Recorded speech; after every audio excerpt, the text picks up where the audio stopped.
భక్తులందరికీ నమస్కారం అండి. దేవి అనుగ్రహం ఛానల్కి స్వాగతం. దుర్గమ్మ ఆశీస్సులు మన అందరిపై ఉండాలి అని చెప్పి మనస్ఫూర్తిగా కోరుకుంటూ, ఈరోజు దుర్గమ్మ చెప్పేటువంటి సందేశం ఏంటి అంటే, బిడ్డ ఎందుకు ఏంటి అని ప్రశ్నించకుండా నా నెత్తిన ఉన్నటువంటి ఈ కిరీటాన్ని తాకు. నీకు ఎలాంటి అదృష్టం రాబోతుందో, భవిష్యత్తులో నీ జీవితం ఎలా ఉండబోతుందో అన్నీ కూడా స్వయంగా ఈ దుర్గమ్మ మాటల్లోనే తెలుసుకోమ్మా. ఇక ఏమాత్రం కూడా నిర్లక్ష్యం చేయకుండా, ఏమాత్రం కూడా వెనకడుగు వేయకుండా నేను చెప్పేది విను. నీ భవిష్యత్తుని బ్రహ్మాండంగా మారుస్తాను. అలా మార్చే పూర్తి బాధ్యత ఈ తల్లిగా నాదే కదా. మరెందుకు దిగులు పడుతున్నావు చెప్పు. ఇప్పుడే నా నెత్తిన ఉన్న ఈ కిరీటాన్ని తాకు. నీ జీవితాన్ని కూడా 3 పువ్వులు 6 కాయల్లా సంతోషంగా ఉండేలా చేస్తాను తల్లి. బిడ్డ తాకావు కదా, ఇది నీకోసమే విను. ఖచ్చితంగా నువ్వు విని తీరాల్సిందేనమ్మా. ఈ శుభదినాన నీకోసం తీసుకొచ్చిన ఈ గొప్ప శుభవార్తని నువ్వు విని ఆనందించాల్సిందే బిడ్డ అంటూ దుర్గమ్మ మన కోసమైతే ఒక మంచి గొప్ప సందేశాన్ని అయితే తీసుకొచ్చారండి. ఆ సందేశం వినే ముందుగా మన ఛానల్ని కనుక కొత్తగా ఎవరైనా చూస్తూ ఉన్నట్లయితే ప్లీజ్ సబ్స్క్రైబ్ చేసుకోండి ఫ్రెండ్స్. వీడియో నచ్చితే లైక్ చేసి సపోర్ట్ చేయండి. ఇక వీడియోలోకి వెళ్ళబోయే ముందుగా ఒక్కసారి మనకు బాగా తెలిసిన గురువుగారండి, శ్రీ వారాహి అమ్మవారి జ్యోతిష్యాలయంలో జ్యోతిష్యం చెప్తున్నారు గురూజీ సుబ్రహ్మణ్యం రాజు గారు. 9989794560. ఈ గురువుగారు ఎలాంటి సమస్యనైనా సరే ఫోన్లోనే పరిష్కరించేస్తారు. నమ్మకంతో కాల్ చేయండి. నెంబర్ 1 స్త్రీ పురుష వశీకరణ స్పెషలిస్ట్. భార్యాభర్తల మధ్య కలహాలు రావటం, ప్రేమించుకున్న వాళ్ళు దూరం అవ్వటం, మనశ్శాంతి లేకపోవటం, శత్రుపీడ, నరఘోష, నాగదోషం, శత్రు ప్రయోగాలు, ఆర్థిక సమస్యలు, ఆరోగ్య సమస్యలు, కుటుంబ సమస్యలు, మనశ్శాంతి లేకపోవటం, ఇలాంటి సమస్యలు ఎటువంటివైనా సరే శాశ్వతమైన పరిష్కారాన్ని చూపిస్తారు గురూజీ సుబ్రహ్మణ్యం రాజు గారు. నమ్మకంతో కాల్ చేయండి. ఇక వీడియోలోకి వచ్చేస్తే, బిడ్డ నీకోసం తీసుకొచ్చిన నీకైన వార్త తల్లి. అస్సలు వదులుకోకు. ఏమాత్రం కూడా అలక్ష్యం చేయకుండా, నిర్లక్ష్యం చేయకుండా ఈ దుర్గమ్మ చెప్పేటువంటి ఈ శుభవార్తని విను. నువ్వు సంతోషంగా ఉండటం కోసమే కదా ఇంతలా తాపత్రయపడుతున్నాను చెప్పు. నువ్వు సంతోషంగా ఉండాలని, హాయిగా జీవించాలి అని నీ దుర్గమ్మ సాయశక్తిలా ప్రయత్నిస్తూ ఉన్నానమ్మా. నువ్వు నాపై పూర్తి నమ్మకాన్ని పెట్టుకో చాలు. నీకు కావలసిన మంచి జీవితాన్ని నేను నీకు ఖచ్చితంగా అందించే తీరుతాను బిడ్డ. ఇందులో ఏమాత్రం కూడా నువ్వు నమ్మకం కోల్పోవాల్సిన అవసరం అస్సలు లేదు. అధైర్యపడాల్సిన అవసరం అంతకన్నా లేదు తల్లి. జాగ్రత్తగా విను. నేను ఇంతలా చెప్తున్నా ఎందుకు నువ్వు దిగులుగా కూర్చుని ఉన్నావు చెప్పు. బిడ్డ గుర్తుపెట్టుకో, నేనేం తప్పు చేశాను దుర్గమ్మ, నాకెందుకు ఇన్ని బాధలు, ఎవ్వరికీ కూడా నేనేం అన్యాయం చేశాను, ఏం పాపం చేశాను, అసలు ఈ భూమి మీదకి వచ్చిందే నాకు తెలియదే. అయినా కూడా నా ఊహ తెలిసినప్పటి నుంచి ఎన్నో రకాలైనటువంటి సమస్యలను, బాధలను, కష్టాలను నన్ను కమ్మేశాయి తల్లి. అసలు ఈ కష్టాలన్నింటికీ కూడా కారణం ఏంటి, నేనెందుకు ఇంతలా బాధపడుతున్నాను తల్లి అని చెప్పి ప్రతిరోజు కూడా నువ్వు నా దగ్గర ప్రాధేయపడుతూ ఉన్నావు కదా. దౌర్భాగ్య స్థితిలో ఉన్నానమ్మా. ఏంటి తల్లి, నాకు ఏమాత్రం కూడా నాకు విముక్తనేదే లేదా అని చెప్పి నువ్వు చాలా బాధపడుతున్నావు తల్లి. నీ మీద జాలి కలగటం లేదా అని చెప్పి కన్నీరు కారుస్తున్నావు. నువ్వు నన్ను ప్రశ్నిస్తున్నావు. ఒకటా రెండా దుర్గమ్మ, ఎన్ని రకాలైన సమస్యలను ఎన్నో ఎదుర్కొంటున్నానే. నాలో ఉన్న కాస్తపాటి ఓపిక కూడా అందమైపోతుంది. ఏం చేయాలో తెలియటం లేదు. ఎవరిని నమ్మాలి, ఏ భగవంతుని ప్రార్థించాలి, ఎవరిని మొక్కాలి, ఏ పరిష్కారం అనేది ఏమీ కూడా నాకు అర్థం కావటం లేదు తల్లి. అసలు ఏం చేస్తే నా సమస్య తీరుతుంది దుర్గమ్మ అని చెప్పి నన్ను అన్నీ అడుగుతూ ఉన్నావు కదా. బిడ్డ కాస్త నెమ్మదిగా ఉండు. నేను చెప్పేవన్నీ కూడా నీకు అర్థమవుతాయి. ఈరోజు నీకోసం తీసుకొచ్చినటువంటి ఈ సందేశం నువ్వు ప్రశాంతంగా వింటేనే ఒక్కసారిగా నీకు మెలకువ వచ్చి తర్వాత ఏదో అంధకారంలో ఉన్నట్లు నీకు అనిపిస్తుంది కదా. ఏదో కోల్పోయినట్లు, నీ చుట్టూ కష్టం నిండిపోయినట్లు, మనసు ప్రశాంతంగా లేక, నిలకడగా లేక, సంతోషం లేక, ఆనందమే లేదు కదా. దుఃఖం నిన్ను వెంబడిస్తుంది కదా. దుఃఖంలోనే నువ్వు రోజుని గడిపేస్తూ ఉన్నావు. ఎన్నో సంవత్సరాలు ఈ విధంగా అనుభవించావు. ఇదే కదా తల్లి నీ బాధ. ఊహ తెలిసిన దగ్గర నుంచి దాదాపు ఎన్నో సంవత్సరాలుగా కష్టాల్లోనే బ్రతుకుతున్నావు. నీకు కూడా తెలుసు కదా దుర్గమ్మ, నేను మనిషినే కదా, నాకంటూ సంతోషం ఉండాలి కదా, నాకంటూ కొన్ని శుభవార్తలు అలాగే శుభ రోజులు అనేది ఉండాలి కదా, నాకంటూ ఒక జీవితం ఉండాలి, ఆనందం ఉండాలి, ప్రశాంతంగా నిద్రించాలి కదా, అందరితో కూడా సరదాగా కబుర్లు చెబుతూ కుటుంబంతో సంతోషంగా గడపాలి కదా, ఇలా ఇవన్నీ కూడా నీకు అనిపిస్తున్నాయి కదా తల్లి. అవును అవును దుర్గమ్మ, ఇలా అనిపిస్తున్నా సరే ఎన్ని కష్టాలు నాకు ఎందుకు రప్పించావు తల్లి, ఎవరికి నేను ఏ అన్యాయం చేయలేదే, వీలైనంత వరకు నా చేతి సాయమో మాట సాయమో నా స్తోమతకి తగ్గట్టుగా నేను చేసే ఉంటాను. ఎంతోమందిని కూడా ఆదుకున్నాను, బాధలో మునుగుతున్న వారికి చెయ్యి అందించి ఒడ్డుకు లాగాను, ఎన్నో ఓదార్పు మాటలు కూడా వాళ్ళకు అందించాను, ఎంతో కష్టం నుంచి వాళ్ళను బయటకు తీసుకొచ్చాను.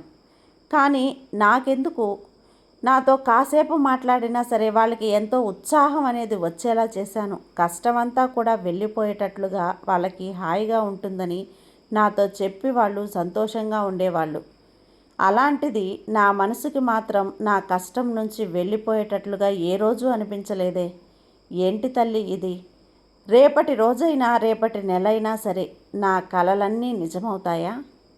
ఎన్నో ఆశలు పెట్టుకొని ఉన్నానమ్మా, ఇక పైనైనా నా జీవితం బాగుంటుందా, ఇకపై నా జీవితాన్ని ఏది కూడా బాగుపడేలా చూడలేనా అని నిన్ను నువ్వు ప్రశ్నించుకుంటూ నా దగ్గర బోరున ఏడుస్తూ ఉన్నావు కదా. బిడ్డా, దిగులు పడకు, ఇక నీకు అదృష్టం అనేది రాబోతుంది, నీకున్న కష్టాలన్నీ తొలగిపోయి నువ్వు సంతోషంగా ఉండబోతున్నావు. నువ్వు నన్ను బాధగా చూసే చూపులు నాకు గుర్తొస్తున్నాయి. ఇక రానున్న 2-3 రోజుల్లో నీ జీవితం అనేది అత్యంత అద్భుతంగా ఉండబోతుంది. అవును బిడ్డ, ఇక గడిచిపోయిన కాలాన్ని పూర్తిగా వదిలేసేయి. ఆశలన్నీ నిరాశలయ్యాయి కదా, ఇక ఆ నిరాశపైనే పోయిన కాలం అన్నీ వదిలేసేయి. నన్ను కదిలిస్తే కంట నీరు తప్ప ఏమాత్రం కూడా ఉపయోగం లేదు తల్లి, ఎలాంటి లాభం లేదు, మనసంతా దిగులుగా మనసంతా భారంగా ఉంది అని చెప్పి ఆ బాధపడిన రోజులన్నీ పక్కన పెట్టేసి తుడిచేసి, ఇదిగో నీ తల్లిని నేను చెప్తున్నాను కదా, ఈ దుర్గమ్మని, నేను నిన్ను చూస్తూ ఉన్నాను, నీలోనే ఉంటూనే నిన్ను చూసి ఓదారుస్తున్నాను, నువ్వు సంతోషంగా ఉండాలి అని చెప్పి ఆశిస్తున్నాను. ఎందుకు బిడ్డ ఇంత దిగులు పడుతున్నావు చెప్పు? ఇన్ని రోజుల నుంచి నీ బాధలన్నీ వింటూనే ఉన్నాను, కానీ ఈరోజు నీ బాధల్లో లోతేమిటో నాకు అర్థమైంది. ఇన్ని మాటలు విన్న తర్వాత ఒకే ఒక విషయం నాకు బాగా అనిపిస్తుంది. అది ఏంటి అంటే, నీ ఊహక తెలిసిన దగ్గర నుంచి కూడా ఎన్నో కష్టాలను అనుభవిస్తున్నానని, సంతోషం యొక్క రుచి చూడాలి అని నువ్వు నన్ను అడుగుతున్నావు కదా. తెలిసిన దగ్గర నుంచి ఎవ్వరికి ఏ అపకారం కూడా చేయలేదే, అయినా ఇన్ని కష్టాలు పడుతున్నాను నువ్వు నా దగ్గర చెప్తున్నావు కదా. అయితే జాగ్రత్తగా విను, ఈ నా మాటలు నీ చెవిన పడేసుకో. ఈ మాటలన్నింటిలో కూడా నా మీద నమ్మకం కనిపించట్లేదా? మనసులో ఉన్న భయం, ఆందోళన, దిగులు, బాధ ఇవన్నీ నిన్ను భయపెడుతున్నాయి. ఇదిగో ఇప్పుడు నువ్వు పడుతున్న పరిస్థితి వల్ల నీకు అలా ఉండొచ్చు, కానీ నా మాటల్లో నమ్మకం ఏమాత్రం లేదు కదా, నా మీద నమ్మకం ఉంది అని చెప్పు.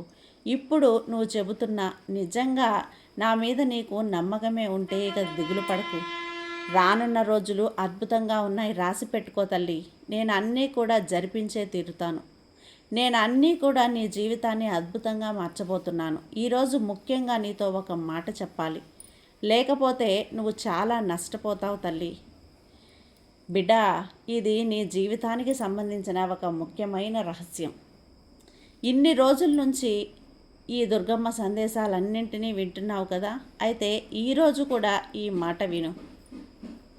నీ కష్టాలు ఎలా వచ్చి వెళ్ళిపోయాయో నువ్వే చూద్దు, కానీ బాధలు ఎలా నిన్ను అంటిపెట్టుకుని ఉన్నాయో చూడు. ఇది విన్న తర్వాత మనసంతా తేలిక పడుతుంది, ప్రశాంతంగా ఉంటుంది. కష్టాలన్నీ కూడా వెళ్ళిపోయి చిన్న పక్షులకి రెక్కలు వచ్చినంత ఆనందంగా ఉంటుంది, ఆకాశంలో ఎగరాలి అని అనిపిస్తుంది. అది కూడా గుర్తుపెట్టుకో బిడ్డ, ఎప్పుడు కూడా బద్ధకంగా అస్సలు ఉండకమ్మా. ఏ పని కూడా నువ్వు చెయ్యకుండా నిస్సహాయంగా ఉన్నావు కదా, పదే పదే పడుకోవాలి. అసలు ఏమీ కూడా ఏమాత్రం కూడా ఆలోచించకుండా మౌనంగా పడుకోవాలి అని చెప్పి ఏమాత్రం కూడా వంట దగ్గరికి వెళ్ళాలన్నా సరే చిరాకు, ఏదైనా పని చేయాలన్నా చిరాకు, ఎవరితోనో మాట్లాడాలన్నా చిరాకు, ఏదో ఒళ్ళంతా బరువుగా అనిపిస్తూ ఉంటుంది, భారంగా. ఏది చెయ్యాలనిపించకుండా దరిద్రం పదే పదే నోటి వెంట వస్తుంది కదా, ఎందుకు నాకు ఈ దరిద్రం, ఈ జీవితం ఏంటి ఇంత దరిద్రంగా ఉంది అని. కానీ ఎప్పుడు కూడా దరిద్రం నిన్ను పట్టి పీడిస్తుంది అని, దరిద్రం నిన్ను వదలటం లేదు అని, దరిద్రం నిన్ను అంటిపెట్టుకొని ఉంది అని, నా ఇంట తాండవం చేస్తుంది అని చెప్పి కానీ రోజుకి దరిద్రం అనే మాటని ఎన్నోసార్లు నువ్వు తలుస్తూనే ఉన్నావు, చెప్పుకుంటూనే ఉన్నావు. గుర్తుపెట్టుకో, మొదట నువ్వు ఆ మాటని పక్కన పెట్టమ్మా. నీ నోటి వెంట ఆ మాటని రాకుండా కట్టిపెట్టు. అప్పుడే నీకు సగ దరిద్రం పోతుంది.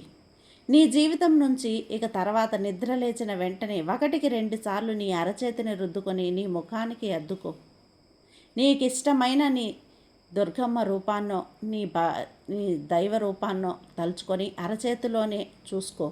సంతోషంగా హాయిగా ఉండగలుగుతావు. అలా కాకుండా ఏముందిలే, నా ఈ జీవితం కష్టాలతోనే మొదలైంది, కష్టాలతోనే ముగిసిపోతుంది అని చెప్పి ఎప్పటికీ కూడా ఇలా వ్యతిరేకంగా ఆలోచించక తల్లి. ఎప్పుడూ కూడా మంచిగా ఆలోచిస్తూ ఉండు, మంచి జరుగుతుంది.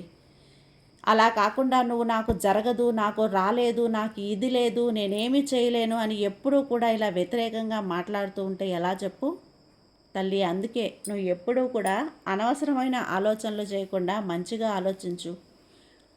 ఆలోచించు, నాకంతా మంచే జరుగుతుంది, నా జీవితం అద్భుతంగా ఉంటుంది అని. ఇలా మంచిగా చెప్పుకో, నీ జీవితం తప్పకుండా మారిపోతుంది. బిడ్డ, ఇలా నువ్వు ఎప్పటి నుంచి అయితే మంచిగా ఆలోచించడం మొదలు పెడతావో ఇక అప్పటి నుంచి నీ జీవితం అనేది చాలా స్వచ్ఛంగా, అద్భుతంగా, అందంగా ఉంటుంది. కాబట్టి దుర్గమ్మ మాటల్ని పెడచెవిన పెట్టకుండా దుర్గమ్మ చెప్పే ప్రతిదీ కూడా నువ్వు జాగ్రత్తగా వినమ్మా. వినే తీరాలి, అప్పుడే కదా నీ జీవితం మారుతుంది. అలా కాకుండా అనుక్షణం భయపడుతూ ఉంటే ఎలా చెప్పు? భయపడకు, ఏమాత్రం కూడా అలా చెయ్యొద్దమ్మా. సంతోషంగా ఉండు. నీ దుర్గమ్మ ఎల్లవేళలా నీకు తోడుగా, రక్షణగా ఉండి నిన్ను రక్షించుకుంటూ ఉంటుంది. ఇక నీకెందుకు దిగులు చెప్పు? నీకెందుకు భయం? హాయిగా సంతోషంగా ఉండు. నీ దుర్గమ్మ చెప్తుంది కదా, దుర్గమ్మ చెప్పిన మాటలు విని దుర్గమ్మ కిరీటాన్ని తాకిన నీకు ఈరోజు నీకు గొప్ప శుభవార్తనే అందిస్తుంది. కాబట్టి సంతోషంగా ఉండు.